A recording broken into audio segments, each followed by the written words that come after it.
야고보는 순교로 하나님께 영광을 돌립니다. 또 베드로는 그 이후에 사역으로 하나님께 영광을 돌리고, 또 마지막에는 야고보와 똑같이 또 예수님의 길을 따라가는 또 순교로 인생을 마칩니다. 우리가 어떤 죽음으로 이 땅을 떠날 건가를 생각해 보는 것은 참 유익한 일 같아요. 이렇게 베드로가 예수님에게 그 어떠한 죽을 것이라는 그 예언을 받고, 또 예수님의 부활을 보고, 또 성령 강림을 경험하고 난 다음에 그의 인생 한순간 한순간은 얼마나 소중했을까, 얼마나 주님이 기뻐하시는 삶을 살려고 부단히 생각하고 애를 썼을까. 여러분, 어떠한 죽음으로 이 땅을 마감할 건가, 그것을 우리가 잘 기억하며 남은 시간을 소중히 살기를 축원합니다. 베드로의 투옥 때문에 온 교회가 기도합니다. 기도로 모든 일이, 우리가 원하는 일이 이루어지는 것은 아니지만 하나님은 주님의 계획대로 하시지만 우리의 기도를 통해서 또 크고 비밀한 일들을 행하시기도 합니다.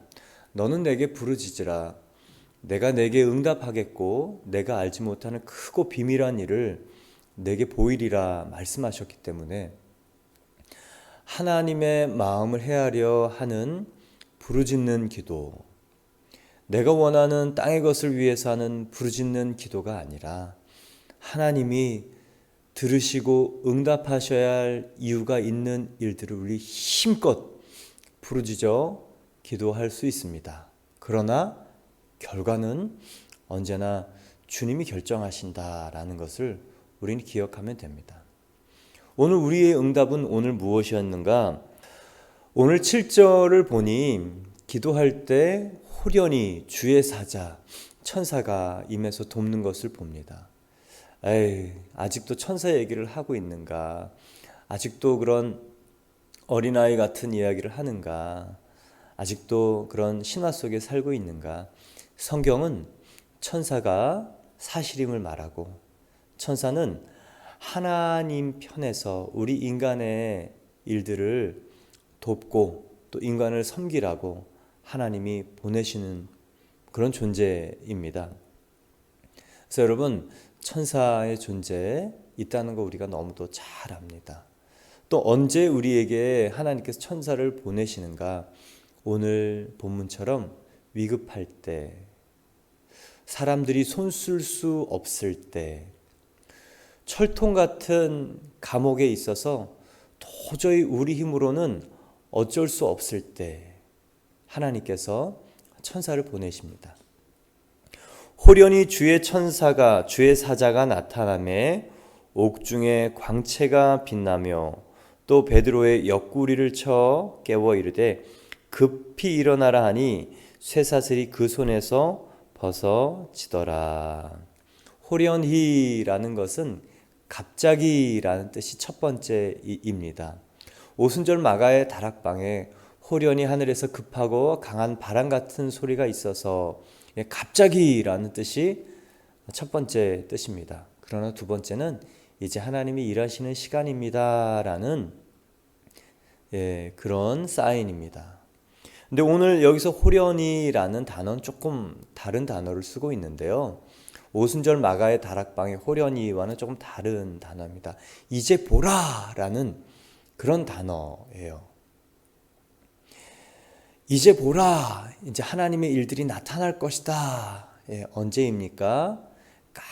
깜깜한 암흑, 사형 집행이 예정된 바로 그때 이제 하나님께서 호련히 나타나셔서 하나님이 일하시는 시간이 되며 이제 보라라고 우리 모두에게 말씀하시는 것입니다.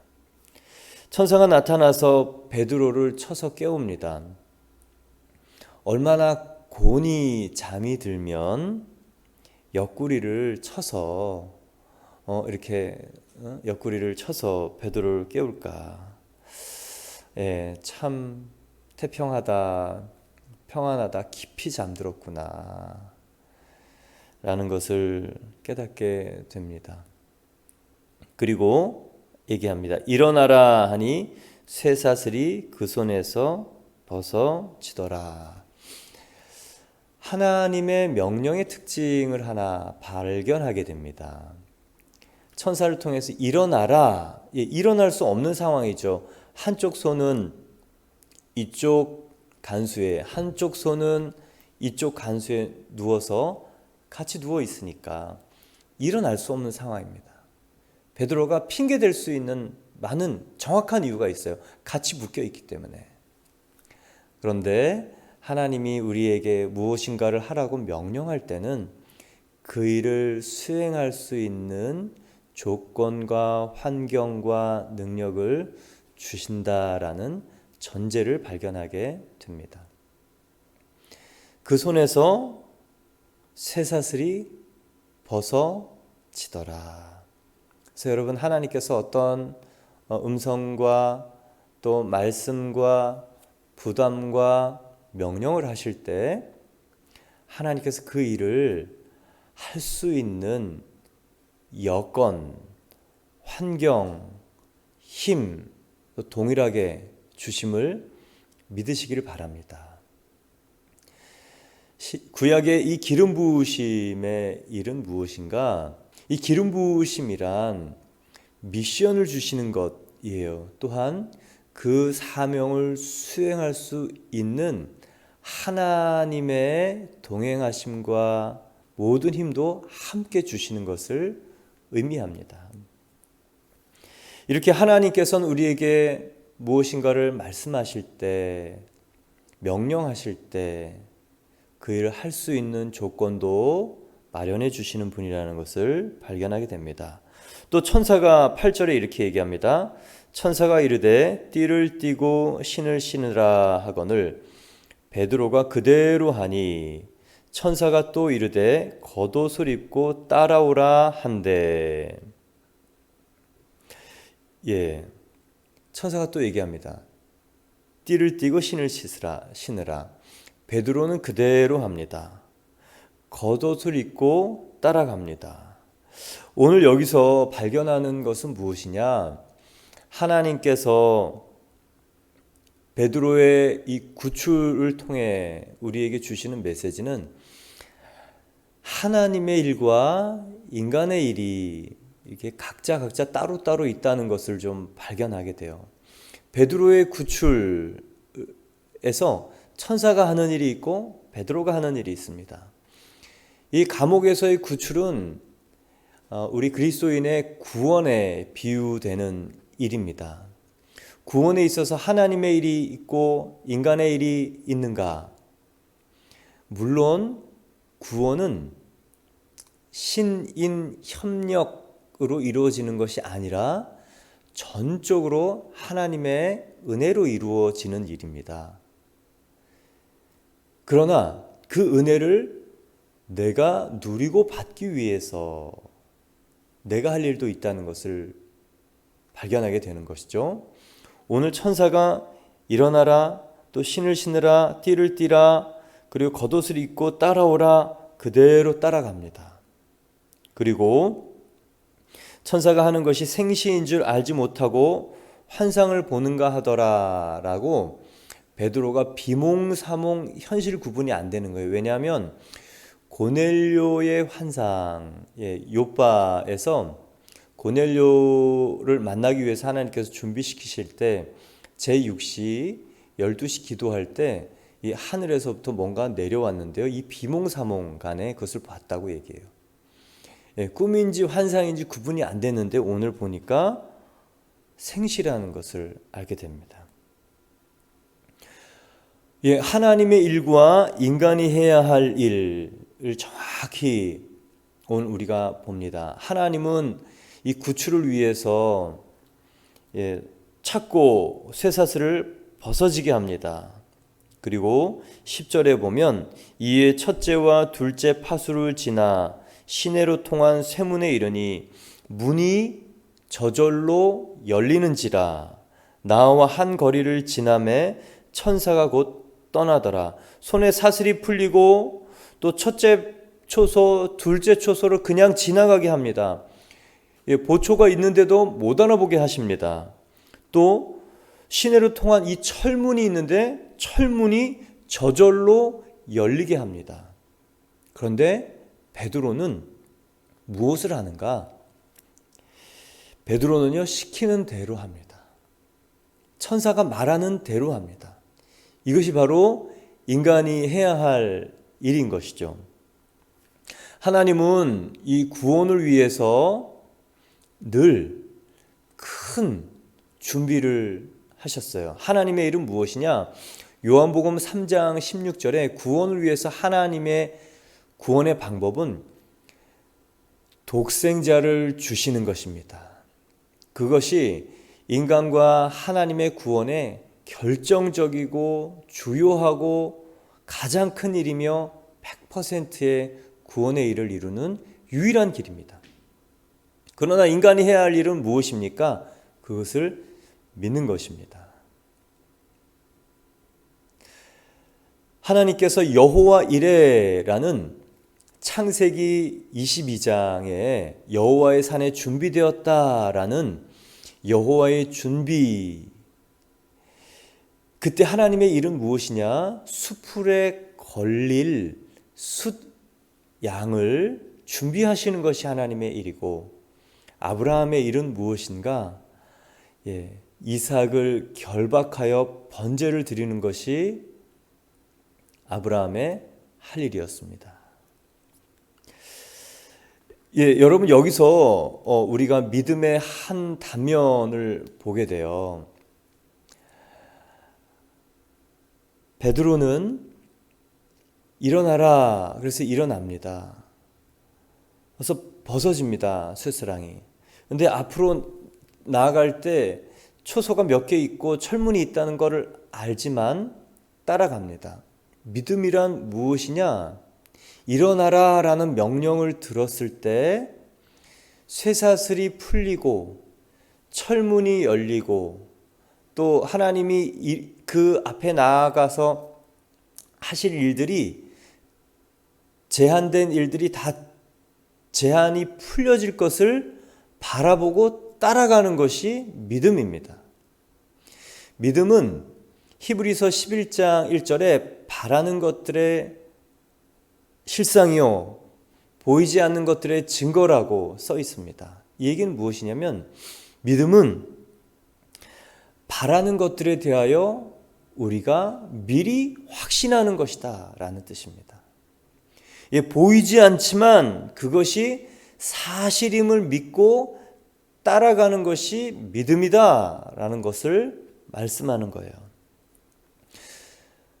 그래서 믿음의 사람들 많이 있습니다. 우리가 예수님을 잉태한 마리아, 누가복음 1장에 보면 마리아의 수태고지 나옵니다. 천사가 와서 너에게 큰 은혜가 있을 것이다 라면서 얘기합니다. 도저히 믿을 수 없고 또 상상할 수 없고, 그리고 자기에게 일어나서는 안 되는, 정혼한 여인에겐 일어나서는 안 되는 일입니다. 그러나 대저 하나님의 모든 말씀은 능치 못함이 없는 줄 믿습니다. 주의 여종에게 그 일이 일어나길 믿습니다 라고, 내게 이루어지이다 라는, 그것이 이루어질 것을 믿는 것, 이게 마리아의 믿음이었습니다. 여호와 이레, 그리고 독생자를 주시는 것, 그것을 믿고 인간의 할 일을 선택하는 것이죠. 그럴 때 어떤 일이 일어나는가? 손에서 매여 있는 것들이 풀리는 거예요. 감옥문이 열리는 거예요. 보초문이 지나서 철문이 저절로 열리는 거예요. 하나님을 떠난 모든 사람은 사실은 이 매임 가운데 삽니다.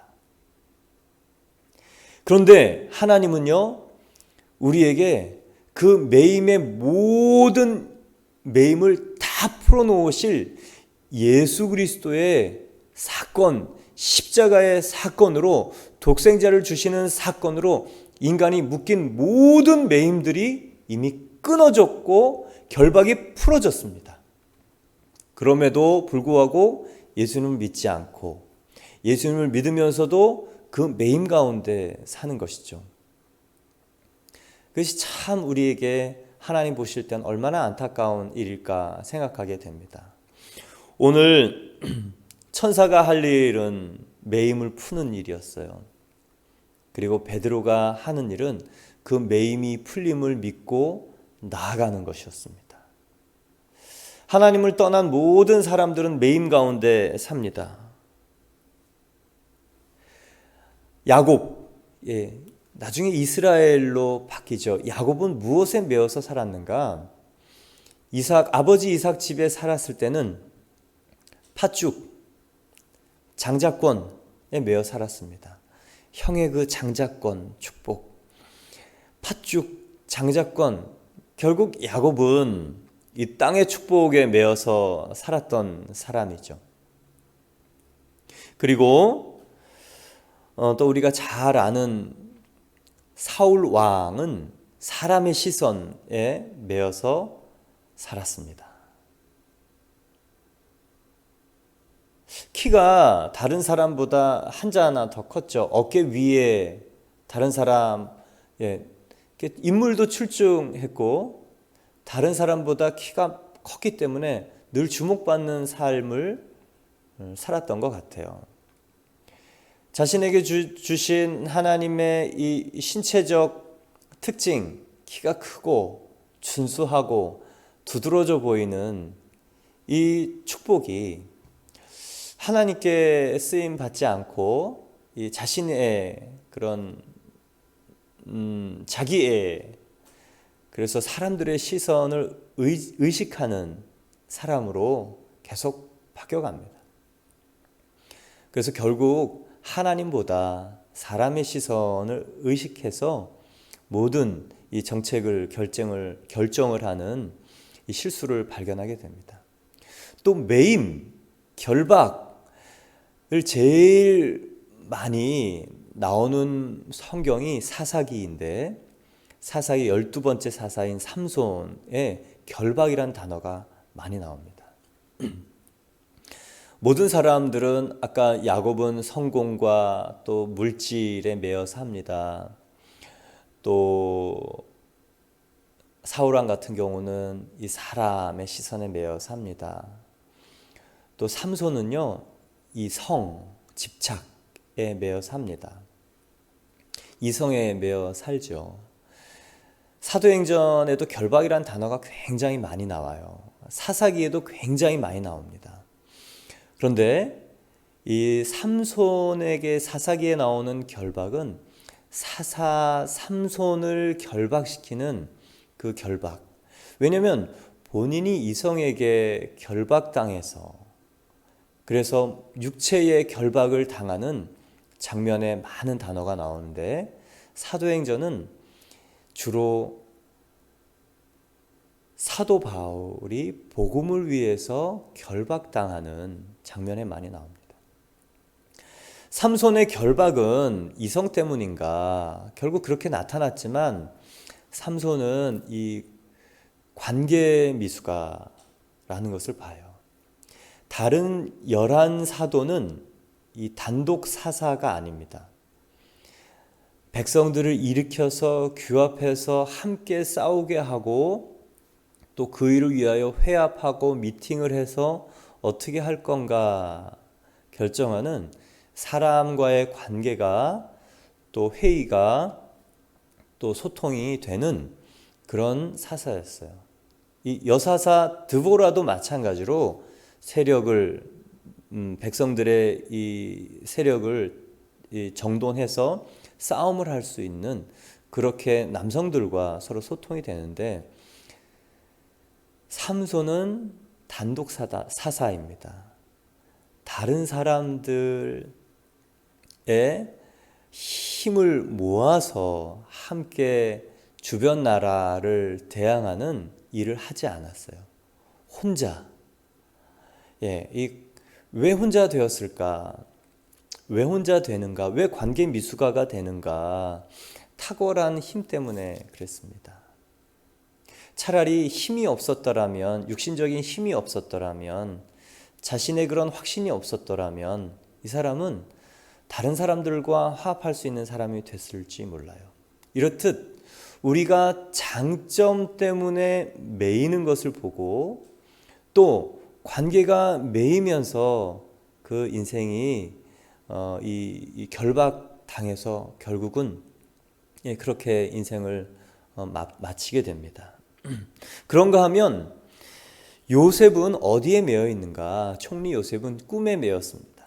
그래서 형들이 요셉이 올 때 꿈꾸는 자가 오는도다 이렇게 얘기를 했죠. 사랑하는 성도 여러분, 여러분은 어디에 매여 있습니까? 그런데 오늘 본문은요, 하나님이 하나님의 일을 이미 다 하셨다라는 거예요. 쇠사슬이 풀렸다. 이제 믿고 나아가면 감옥문이 열릴 것이고 철문이 열릴 것이다. 그래서 내가 매여 있는 것에 집착하지 않고 내가 매여 있는 것에 고착되지 않고 이미 끊어졌다는 것을 신뢰하고 믿고 그 다음 행동을 해 나가는 것이 우리의 일인 것을 오늘 발견하게 됩니다.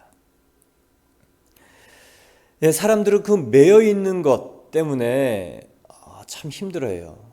근데 잠언 23장 7절에 보면 대저 그 마음의 생각이 어떠하면 그 위인도 어떠한즉 이라는 말씀이 있습니다.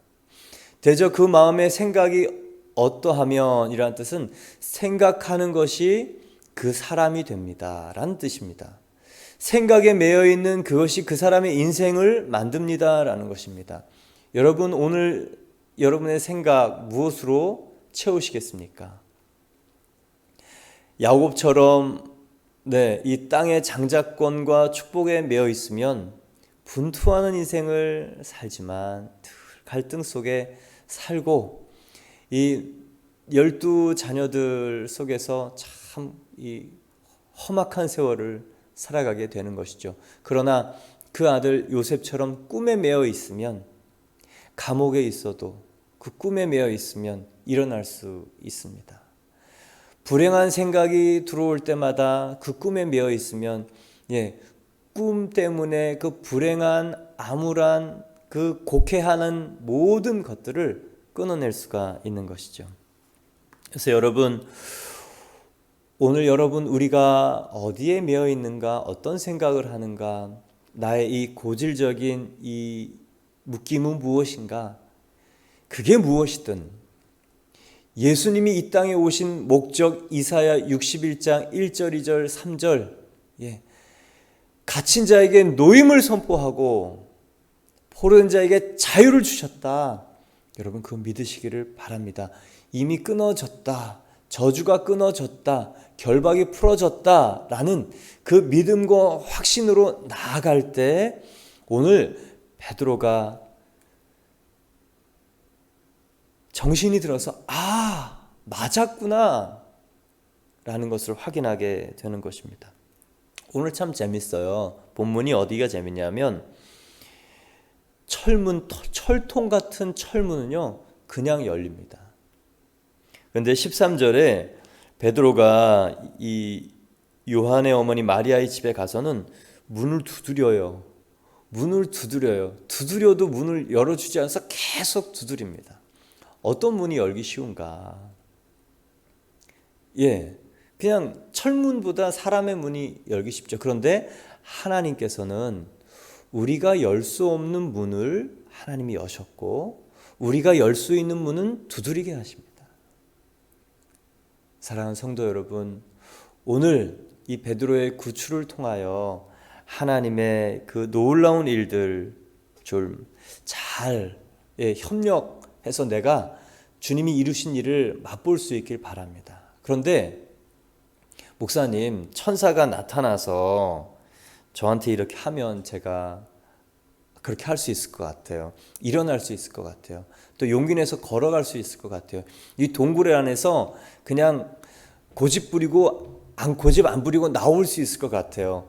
그렇게 얘기하는 분들이 있을 것 같아요. 그런데 천사가 아니라 예수님이 나타나도 못 알아보는 사람이 있었습니다. 이 요한복음 20장을 보면 막달라 마리아예요. 예수님이 십자가에 죽으시고 향 처리를 하러 20절에 보면 안식 후 첫날 일찍이 아직 어두울 때 막달라 마리아가 무덤에 와서 돌이 무덤에서 옮겨진 것을 봅니다. 예수님의 이 부활을 첫 번째로 목격한 부활의 증인이 막달라 마리아입니다. 그래서 없어져서 이 베드로와 제자들을 불러옵니다. 11절을 보면 마리아는 무덤 밖에 서서 울고 있더니 울면서 구부려 무덤 안을 들여다보니 울고 있는 거죠. 예, 천사가 얘기합니다. 천사들이 이르되 여자여 어찌하여 우느냐 이르되 사람들이 내 주님을 옮겨다가 어디에 두었는지 내가 알지 못합니다.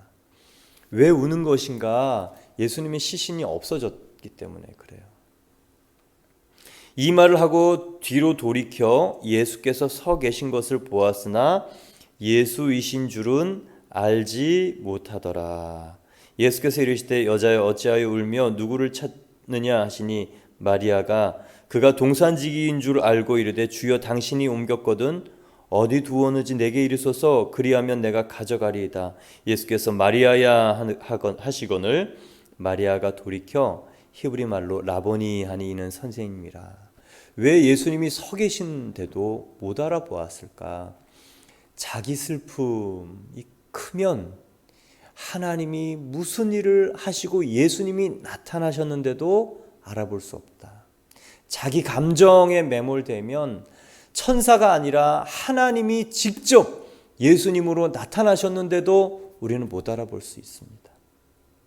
고정관념과 나의 고착된 습관과 그리고 나의 감정, 이게 예수님이 하시는 일을 우리가 못 알아보게 하는 것이죠.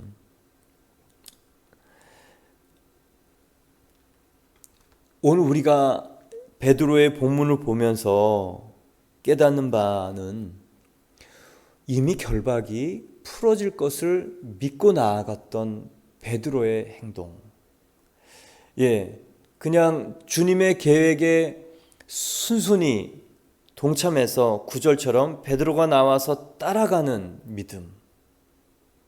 그리고 따라가 봤더니 이제 한 거리에 나와서 지나가니까 천사가 떠나갑니다.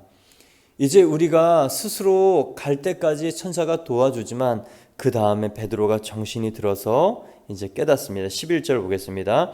이에 베드로가 정신이 들어 이르되 내가 이제야 참으로 주께서 그의 천사를 보내어 나를 헤롯의 손과 유대 백성의 모든 기대에서 벗어나게 하신 줄 알겠노라 하여 깨닫고 마가라 하는 요한의 어머니 마리아의 집에 가니 여러 사람이 거기에 모여 기도하고 있더라. 베드로가 대문을 두드린데 로데라 하는 여자아이가 영접하러 나왔다가 베드로가 자신의 일 순종으로 믿음으로 했던 것입니다. 베드로의 이 과한 헌신으로 나는 여기서 그냥 순교하겠습니다. 그렇게 하지 않았고 저는 여기가 좋습니다. 하지 않았고 저는 앞으로 그런 일이 예상될 건데 저는 문이 열릴 거라고 생각하지 않습니다. 라고 주저앉아 있지 않았고 열어질 것, 풀어질 것, 제하질 것 바라보고 가는 것, 그것이 우리의 믿음이라는 것을 베드로를 통해서 발견하게 됩니다. 오늘 저와 여러분 가운데 매여 있는 것이 무엇인지, 이 쇠사슬이 풀렸다는 것, 풀린 쇠사슬을 발견하고 이제 다른 사람의 문을 두들려서 우리가 그 쇠사슬을 풀어줄 수 있는 사람 되기를 바랍니다. 자기 감정 매몰되지 않고 자기 관계 매몰되지 않고 자기 집착 매몰되지 않고 주님께서 하시는 일들을 잘 주의하여 살펴서 따라갈 때 우리가 주님의 놀라운 일들을 보게 될 줄 믿습니다. 함께 기도드리겠습니다.